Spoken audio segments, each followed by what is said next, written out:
나결입니다. 오늘 사랑에 대한 이야기, 연애에 대한 이야기 여러분과 해보기로 했어요. 저는 이제 제가 솔로고 아직까지 뭐 정착한 사람이 아니니까 저만의 이야기, 사랑 이야기 여러분에게 도움 줄 수 있는 게 뭐가 있을까 많이 고민을 했어요.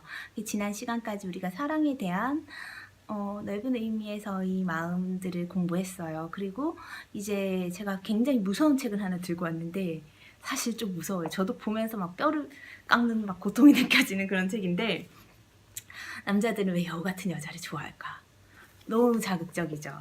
하지만 이 책을 제가 한 5년 전에 만났는데요. 그때는 이게 왜 도대체 뭐야? 이렇게 생각했던 거예요. 이대로 해봤어요. 효과는 있어. 근데 이게 얼마를 못 가냐면 한 100일을 못 가요. 내가 아니니까. 흉내만 냈으니까 이게 또 다른 패망이 되는 거예요.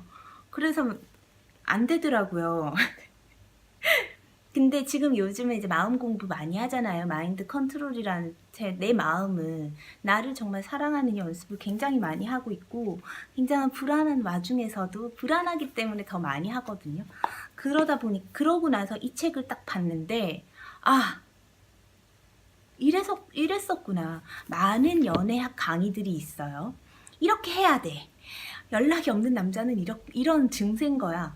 뭐 이런 남자가 여자를 사랑할 땐 이렇게 한대. 뭐 20대 때는 적용 가능해요, 사실. 20대 분들이 이 영상을 보신다면은 왜 저렇게 힘들게 연애를 하시지라고 생각할 정도로 20대 때는 순수한 연애가 가능합니다. 30대가 넘어가면 이제 좀 힘들어지죠. 순수하신 분들은 다 시집가 장가를 가시고 좀 자신에 대한 사랑이 엄청 크거나 어떤 부분에서 결핍이 되어 있는 분들과 이제 우리가 소통을 하면서 연애를 해야 되는 그런 상황에 이제 놓이게 되면서 저도 많은 문제들을 발견하게 됐던 것 같아요. 실제로 정말로 내 인생에서 너무 좋았다던 사람들은 20대 때 만난 사람들, 정말 깊이 사랑했던 사람들이 많았고, 30대가 넘어가면서 조금 무서웠죠. 이 30대 연애, 20대 후반의 연애, 결혼을 전제로 한 어떤 연애, 물론 결혼 전제가 아닐 수도 있는, 결혼을 해야 될 임시지만 결혼을 안 하려는 사람들과 연애가 있기 때문에 우리가 그런 와중에서도 가장 중요한 것은 마음의 평정심을 찾고 내가 정말 행복한 연애를 하는 게 중요하잖아요. 그냥 상대는 여러분 생각해보면 연애라는 것을 초등학교 때부터 했는지 중학교 때부터 했는지 고등학교 때부터 했는지 모르겠지만 남자친구는 계속 바뀌는 존재예요. 혹은 여자친구는 계속 바뀌어요. 안 바뀌는 것은 내 주변에 정말 나를 사랑해주는 많은 다른 사람들이에요. 그래서 항상 저는 제가 누군가와 연애를 하더라도 나를 사랑해주는 많은 사람들과의 만남과 그 사람들과 보내는 시간, 그리고 나 혼자 보내는 시간 굉장히 소중히 여겨요. 오히려 남자친구한테 비밀을 말하지 않는 경우가 더 많아요. 왜냐면 날 떠날 수도 있는 사람이거든요. 그걸 알았을 때. 뭐 안 떠날 수도 있겠죠. 그렇게 말하고 싶어지면 말을 하게 돼요. 근데 그렇지만 이건 없어요. 내 남자친구기 때문에 이것까지 네가 다 알아야 돼. 이런 건 없습니다.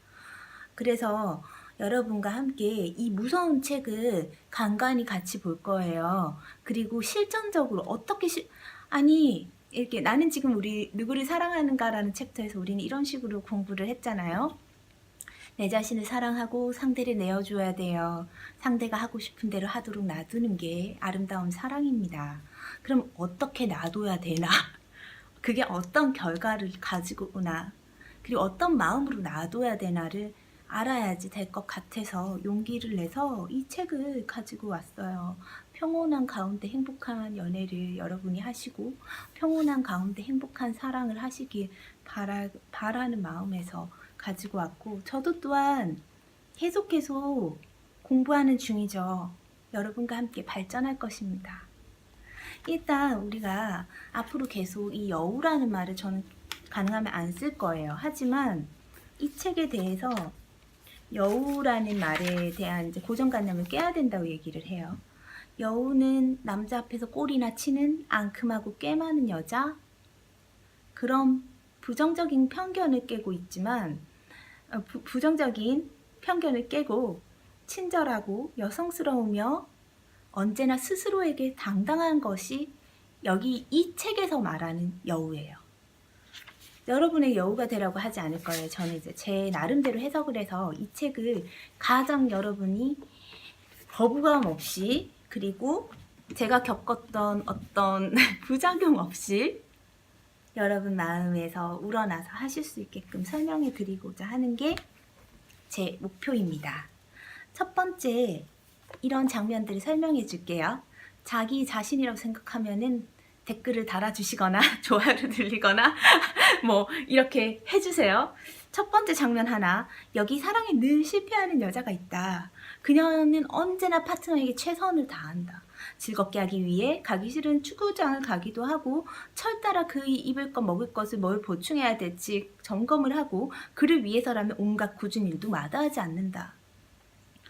그에게 너무나 헌신적인 그녀는 외모까지도 게다가 훌륭하다. 적어도 겉보기에 그녀에게서 문제를 발견할 수가 없다. 그런데도 그녀는 번번이 사랑에 실패한다. 혹시 자기가 이제 남자분 있을 수 있잖아요. 남자분도 이건 여자여서 되는 게 아니에요. 남자분들도 이렇게 헌신했는데 여자가 도망가는 경우도 있으시죠. 그거 다 똑같이 생각하고 자기 해당되면 존재를 알려주세요. 장면 둘. 언제나 예의 바르게 미소 짓는 그녀, 여성스럽고 다정다감한 성격으로 일명 천사라고 불린다. 누구든 그녀를 착하고 성실하며 남을 배려할 줄 아는 여성으로 기억한다. 그런데 요새 그녀는 남모르는 속병을 앓고 있다. 먼저 베풀면 그만큼 메아리가 돼서 돌아올 줄 알았는데 결과는 그렇지 않다. 친절하게 대할수록 사람들은 오히려 만만하게 보는 것 같아서 괴롭다. 그렇다고 대놓고 불평도 못하고 20년인가 유지해온 온순한 성격도 갑자기 바꾸지 못한 채 속만 썩고 있다. 장면 셋. 29살의 그녀, 20대의 폭풍으로 뚫고 지나는 동안 악바리처럼 일했지만 사랑에서는 언제나 자신이 없었다. 유능한 후배들이 차고 올라오는 정글에서 그동안 쌓아오는 공든 탑은 언제든 무너질 수 있는 모래성이고 뒤를 돌아보지 않고 질주하는 사이 그녀의 얼굴엔 잔주름이 하나둘 늘었다. 추억할 놈 하나 없이 20대를 흘려보낸다고 생각하니 그녀는 마음이 조급해진다. 오늘도 값비싼 아이크림을 뭉텅뭉텅 바르고 소개팅에 열을 올리지만 그녀의 머릿속에 그의 전화번호가 단단히 박힐 때쯤 남자들은 모두 예외 없이 떠난다. 일에서든 사랑에서든 이 세 가지에는 일에서든 사랑에서든 충만한 만족을 느끼지 못한 이 시대의 브리짓 존스들의 이야기돼요. 이런 대표적인 고민거리래요. 저는 옛날에 어떤 남자는 저를 선녀라고 불렀어요. 너는 선녀야? 너는 선녀야? 막 이렇게. 너무 착하고 뭐든지 잘을 이렇게 해주고 해달라는 거 해주고 헤어졌죠. 그죠? 저는 여러분에게 이 책을 공부하면서 건방져져라고, 튕겨라고, 시간을 끌어라고, 타이밍을 지켜라고 이런 얘기는 못해요. 왜냐하면 그런 얘기를 들었을 때 제가 성공한 적이 없기 때문에. 하지만 지금 이 세 가지 경우에 당신이 한 번이라도 포함되신다면은 이제부터 공부할 내용들을 잘 들으시고 마음을 열고 우리가 함께 고민해보고 또 사랑 공부 많이 하잖아요. 계속 좋은 책들. 정말 저는 진짜 사랑이 제일 힘들었거든요. 그 상대 때문에 소용돌이 치는 내 마음이 너무 크기 때문에. 근데 예를 들면 이런 거 있잖아요. 사랑하니까 상대에게 영향을 받고 마음이 소용돌이 치는 거 아니냐라는, 사랑은 마음이 소용돌이 치는 것, 그 사람 때문에 내 마음이 영향을 받아서 괴롭기도 하고 슬프기도 하고 그런 것이라는 고정관념을 내려놓으세요. 일단 사랑은, 정말 충만한 사랑은 나를 항상 채워주고 나를 따뜻하게 해주고 내 마음을 평온하게 해줘요. 그럼 그 사람에게 마음을 주지 않은 거 아니에요? 한 발만 아니, 그렇지 않고 정말 충만하게 사랑을 해도 내 마음이 편안해져요. 우리가 그 고정관념이 그 사람 때문에 기분도 나쁘고 화도 나고 안달이 나야 그거 사랑 아니냐. 그거는 그냥 설레이는 호기심과 감정이지 진짜 사랑을 하면 마음이 평온해져요. 평온해. 세상을 다 가진 것 같거든. 일도 더 열심히 할 수 있고. 그죠? 그건 그냥 연애를 할 때 그런 것 같아요. 그냥 남자를 만날 때 마음에 안 드는 행동들을 많이 하시니까 그렇잖아요. 그냥 어떤 남자를 남자친구로 만날 때, 여자를 여자친구로 만날 때 그런 거고, 진짜 사랑을 하면 그런 고통이 없었던 것 같아요. 그래서 일단 첫 번째 챕터 오늘 재미삼아 한번 해볼게요. 품위를, 여러분이 어떤 순간에 품위를 선택할 것인가, A는 선택할 것인가 결정을 하라고 하면 여러분은 무엇을 선택하실 건가요? 당연히 우리는 나 자신의 품위를 선택해야 되겠죠. 저라면 저는 예전에는 그럼 품위? 자존심이 무슨 소용이야. 자존심을 내려놓고 사랑을 선택할래. 나의 애인. 막 이랬는데 제 자신이 많은 이제 어려움을 겪고 보다 보니까 나의 품위를 지키는 것이 더 중요하다는 것을 알게 됐어요. 요즘 보면은 이런 경우들 많으시죠. 썸이라는 말이 몇 년 전부터 생겼잖아요. 그 썸이 없었다면 우리 연애가 이렇게 어렵지 않았을 수도 있어요. 그죠? 그 썸을 굉장히 무서운 것은 썸이 잠자리도 하는 썸이거든요. 그 썸인데 잠자리까지 했는데 다음날 남자가 막 연락이 없어. 막 그냥 썸이어서 썸 타다 잤다고 이렇게 되는 거예요. 근데 화건컨대 제가 당당히 제 자신이 이 부분에 대해서 말씀드릴 수 있는 건 저는 썸을 타본 적이 없습니다. 두 번째, 저는 썸을 타다가 원나잇만 하고 끝난 적도 없고 저는 원나잇을 하지 않습니다. 왜 그럴까요? 내가 안 하고 싶어서 안 하는 거 아니잖아요. 그죠? 제가 잘나서 그런 건 아니고요, 여러분. 그냥 저가 이제 그럴 때마다 하는 생각들을 이제부터 여러분과 공유하려고 합니다. 썸을 길게 타지 마세요. 누구에게도 여러분이 어장관리를 당하거나 간을 볼 수 있는 대상은 아니에요. 여러분을 만나는 순간 여러분을 사랑하게 되겠죠. 여러분이 다른 누군가와도 다르다는 걸 알게 되면 다른 어떤 관계들이 있었던 사람이든 그것을 다 정리하고 여러분과의 관계에 일단은 집중할 거예요. 저도 뭐 그러다가 실수를 하기도 하고 사랑이 깨지기도 하고 했지만 적어도 여러분이 당당하게 누군가의 내가 너의 썸 상대는 아니야. 나는 정말 매력적이니까 나를 만나면 가지고 싶겠지, 네 사람으로. 하지만 나는 누군가의 소유가 될 수 없는 사람이기 때문에 그건 좀 힘들걸, 이런 느낌으로 여러분 누군가를 보셔야 돼요. 어떤 사람? 내가 정말 만나고 싶은 사람일수록. 나한테 막 잘해주는 사람한테는 편하게 하셔도 됩니다. 근데 문제는 내가 만나고 싶은 사람일 때가 문제잖아요. 한번 볼게요. 이 책에서도 이렇게 얘기해요. 무엇이든 한쪽이 무거우면 기울게 마련이래요. 줄다리기도 그렇고 시소게임도 그렇고 애정 문제도 그렇대요. 예를 들어 여자가 검은 잠옷을 입고 남자를 쫓아간다고 치재요. 일단 그녀와 남자가 섹스를 할 거래요. 그리고는 냅다 달아난대요. 그게 대부분이래요. 근데 왜 남자들은 그런 상황에서 주랭랑을 치는 걸까? 이유는 두 가지래요. 첫째, 일방적인 그녀의 애정이 부담스럽다. 두 번째, 사랑을 받을 때는 행복했지만 받은 만큼 돌려줄 생각을 하니 아찔해지는 것이다. 특히 지나친 애정 공세에 휘둘린 남자라면 등골이 휘게 되어 있다. 둘째, 그녀의 태도에서 스스로 하찮게 여기고 있다는 인상을 받기 때문이다. 그녀 스스로 자신을 쉽게 여기니 그녀를 무시해도 된다는 생각이 든 것이다. 근데 반면 자기 자신을 소중히 여기는 사람에게는 감히 대충 대할 엄두가 나지 않는다. 예를 들면 어떤 남자가 나를 썸 상대로 대해요. 나는 당연히 그 사람이 썸 상대가 될 생각이 없다면 나와 썸을 탈 수가 없어요. 썸이 좋으실 수도 있지만 대체적으로 썸을 타면서 고통이 많이 오잖아요.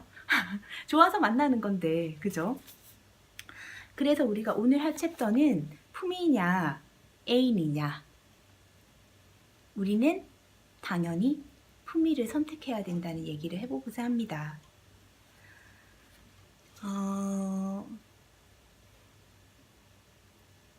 일단 이 품위를 지킨다는 것에 대한 오해를 하시면 안 돼요. 사납게 으르렁거리거나 남자에게 질책을 하거나 깜깜하게 굴어라는 것이 아닙니다. 싫으면 싫다, 좋으면 좋다고 확실하게 자기 의사를 표현함으로써 품위를 유지할 수 있대요. 그래서 좋으면 좋다, 싫으면 싫다 확실하게 말하는 것이 품위를 유지하는 방법이래요. 그럼 여러분들은 어떤 사람인가요? 어떤 사람에게 매력을 느끼나요? 대단한 자긍심을 가지고 언제나 당당한 사람이 매력적이잖아요.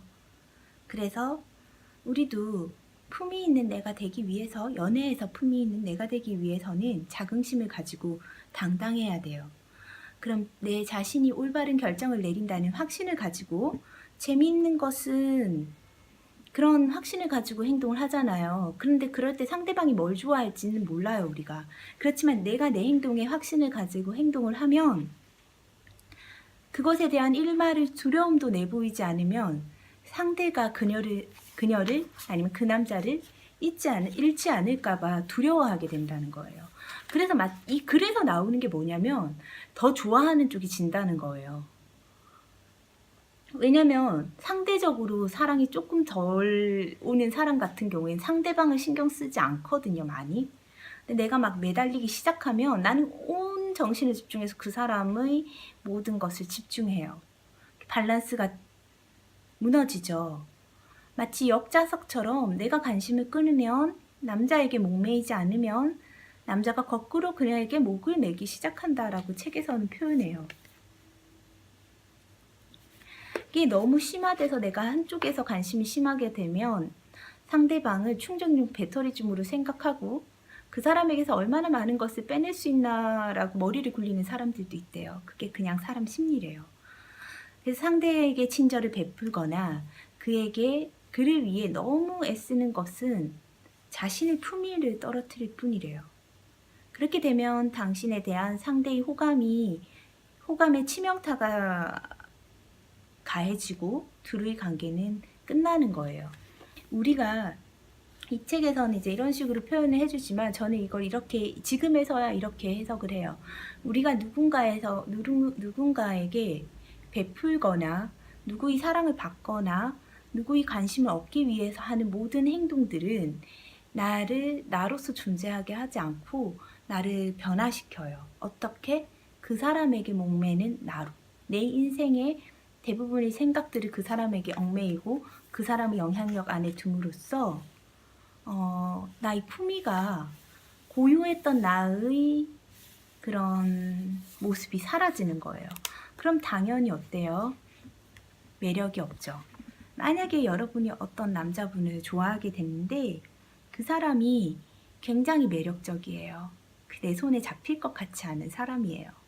그렇다면 그 사람이 환심을 사기 위해서 이런 행동을 했던 많은 상대들이 존재할 거고, 그 행동들이 얼마 가지 않아서 진실되지 않았다는 것을 그분도 많이 목격했을 거예요. 자신이 넘어갈 때까지만 유용한 그런 마음이었다는 것들을. 그래서 이제 우리가 소위 좀 멋지고 잘난 사람들, 그런 여자들이나 남성들은 자신에게 잘해준다는 그런 행동에 되게 반응하지 않고, 일반적인 남성의 어떤 행동, 일반적인 여자들이 하는 어떤 연애의 행동에 그렇게 반응하지 않고, 그럴수록 호감이 떨어져요. 좀 어려운 얘기지만 그냥 고유한 나로서 대해야 돼요. 어떤 태도냐면 나 정도면 충분하다는 태도로 자신감을 가지고 하셔야 돼요. 언제 어디서든 여러분 자신이 가장 아름답다는 것을 견지해야 돼요. 우리는 모두 돌아보면 정말 아름다운 점이 많은 사람이에요. 외모도 그렇고 정신 세계도 그렇고요. 근데 예를 들면 이 책에서는 이 부분을 이렇게 설명해 주거든요. 여우는 겉과 속이 다른 내숭백단이다. 다만 관계의 균형을 유지하기 위해서 자신의 속내를 드러내지 않을 뿐이다. 아무리 매력적인 여자가 나와 내 남친이 있을 때 옆에 지나간다 했을 때 절대 기죽은 티를 내지 않는다. 기죽은 티를 내는 것은 옆에 있는 60점짜리 여자를 120점으로 만드는 길이다. 하지만 그녀 존재 자체를 무시하며 남자는 여자의 자신감에 끌리게 되고 갑자기 그의 눈에 다른 여자는 전혀 들어오지 않는다라고 이야기를 하고 있어요. 근데 제가 이거를 굉장히 잘못 받아들이고 5년 전쯤 큰 실수를 하면서 했던 건 뭐냐면 기죽은 티를 내지 않았어요. 그래서 저는 여러분에게 이렇게 얘기를 하고 싶습니다. 아무리 매력적인 여자가 그의 앞에 그와 여러분이 걸어가는 앞을 지나가더라도 여러분이 기죽을 필요가 없습니다. 기죽을 필요 자체가 없어요. 예를 들면 제가 미스코리아 선발대회에 가서 이렇게 뭐 사진을 찍어 오거나 그녀들을 위한 대본을 쓰거나 할 때가 있어요. 하지만 저는 거기서 기죽지 않아요. 저보다 신장이 뭐 한 10cm씩 큰 분들이고 10cm씩 큰 분이고 막 날씬하고 몸매가 뭐 너무 막 어마무시하잖아요. 그렇지만 저는 그 앞에서 기가 죽지 않아요. 왜냐하면 저는 저만의 고유한 매력이 있거든요. 품위와 매력이 있고 자신감이 있어요. 만약에 그녀들의 어떤 특성을 좋아하는 남자라면 이미 내 옆에 있지 않을 거예요. 그렇기 때문에 나는 나보다 이쁘고 어떤 사람들이 내 앞에 나타나도 기죽지가 않아요. 여러분도 생각해 보시면 여러분이 인생이 만들어 오는 여러분이란 사람이 너무나 매력적이에요. 일단 여러분과 관계를 유지하려고 혹은 만나보려고 하는 남성이나 여성이 있다면 그 사람은 이미 여러분이 만들어 놓은 여러분 자신에게 매료되어 있는 사람이기 때문에 그 옆에 어떤 기준에 어떤 사람이 지나간다고 해도 기죽을 필요가 없습니다. 그래서 이렇게 생각해야 돼요. 나 이외에 어떤 여자도 존재하지 않는다는 그런 차분한 태도. 실질적인 예를 들어서 설명을 하자면 이러래요. 바에 가서 술을 마시고 있어요. 근데 바텐더 여자가 온 거예요. 여자 바텐더인데 너무나 섹시하고 예뻐요. 몸매도 너무 예쁘고 막 손놀림도 너무나 섹시해요. 손끝까지 탁 해서. 근데 그런 것을 나와 데이트하는 남자가 이렇게 빤히 쳐다봐요. 약간 넋을 놓고 볼 수도 있고 뭐 훔쳐볼 수도 있고 하여튼 그 시선을 내가 느꼈어요. 그랬을 때 이렇게 말하시면은 안 됩니다. 오빠 뭐 봐? 오빠 저 여자 봐? 막 이런 거 있잖아요. 오빠 어디 봐? 나 옆에 있는데? 여자 봐? 이러시면 안 된다는 거예요. 어머나 그냥 저것도 보고 있나 보네. 보고 싶나 보네. 나 바텐더잖아. 나 정도면 충분한 이 품위 있는 여자랑 앉아있는 네가 그렇게 생각하시고 그때 오빠 뭐해라는 말이 나가기 전에 이렇게 얘기하셔야 돼요. 한 잔 더 마실래?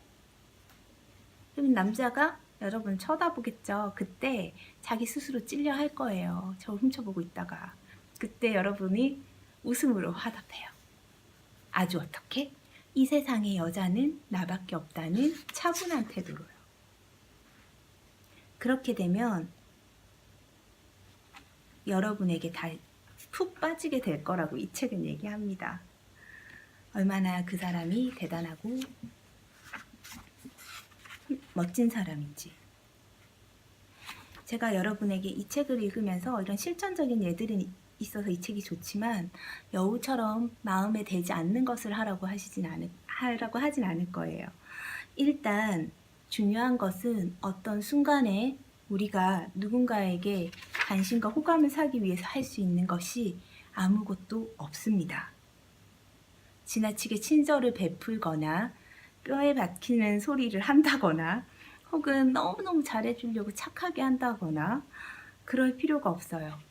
자석처럼 목이 그 자석처럼 그러니까 움직인다는 역자석처럼 움직인다. 내가 그 사람한테 목을 맬수록 그 사람은 나에게 오지 않아요. 뭐냐면 우리 인생을 살아온 기간이 엄청나게 긴데 어떻게 며칠 동안 안 그 사람이 나의 모든 것을 좌지우지하게 그렇게 우리가 나눌 수 있겠어요. 그래서 품위를 지켜야 된다는 얘기 여러분에게 하고 싶습니다. 여러분은 품위를 지킬 만큼 정말 매력적이고 어디서나 당당하고 가장 아름다운 사람이고 자긍심을 가질 만한 사람들이에요. 우리는. 그러기 위해서 자신의 거울을 보면서 얘기해 주세요. 너는 정말 대단해. 너는 정말 당당하고 품위 있고 멋져. 그냥 너는 있는 그대로 충분해. 너는 세상의 어떤 여자들보다, 어떤 남자들보다, 어떤 사람들보다 멋지고 괜찮은 애야. 그래서 내가 그 사람의 마음에 들기 위해서 지나치게 친절을 베풀거나 그를 위해 애쓸 필요가 없어. 그는 나를 보는 것만으로도 행복할 거거든. 누구도 여러분의 인생에 들어와서 여러분을 함부로 대할 수 있게 놔두지 마세요. 여러분은 여러분 자체로 굉장히 품위 있는 사람들입니다. 좀 더 실질적이고 당당한 연애를 하기 위해서 우리는 연애보다는 내 자신의 품위를 지켜야 합니다. 오늘은 여기까지 할게요. 자긍심 있는 여러분이 행복한 연애를 하셨으면 좋겠어요.